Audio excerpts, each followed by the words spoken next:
जी बिल्कुल, लाहौर PHA के गुले दावदी नुमाइश का जिलानी पार्क में वज़ीर हाउसिंग पंजाब मलक असद खोखर ने नुमाइश का बाकायदा इफ्तिताह किया है। Chairman PHA engineer Yasir Gilani, vice chairman PHA Hafiz Zeeshan Rashid और PHA अफसरान और डायरेक्टर की शिरकत फूल, मोहब्बत और अमन का पैगाम है। वज़ीर हाउसिंग पंजाब मलक असद खोखर गुले दावदी नुमाइश में मुख्तलिफ रंगों के फूल कुदरत का हसीन जमील करिश्मा है।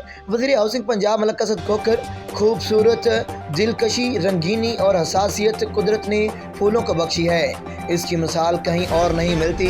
वज़ीर हाउसिंग पंजाब मलक असद खोखर गुले दावदी नुमाइश PHA का शहरियों के लिए ठंडे मौसम का खूबसूरत तोहफा है। वज़ीर हाउसिंग पंजाब मलक असद खोखर PHA की कारकर्दगी को सराहा। गुले दावदी नुमाइश की तैयारी में मुख्तलिफ काम करने वाले अफसरान और मालियों को मुबारकबाद पेश की गई। PHA मौसम सरमा की मुनासबत से हर साल गुले दावदी नुमाइश का इनकाद करता है। फूलों और रंगों की पसंदीदगी इंसानी फितरत के बहुत से पहलुओं को उजागर करती है। नुमाइश में मेवाकी जंगल, बग्घी और वाल क्लाक कौमी परचम के मॉडल्स गुले दावदी के फूलों से सजाए गए थे। Chairman PHA engineer Yasir Gilani ने बताया है कि जनूबी पंजाब की सकाफत को उजागर करने के लिए ऊँट, लस्सी बनाने वाले चाटी समेत दीगर मॉडल्स बनाए गए हैं।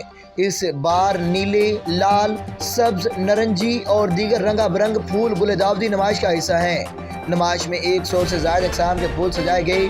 शहरी हमेशा की तरह सालाना गुले दावदी नुमाइश में रंग बिरंगे फूल देखने जिलानी पार्क आएँ। PHA हुकाम मोहम्मद रफ़ी, MD न्यूज़, लाहौर।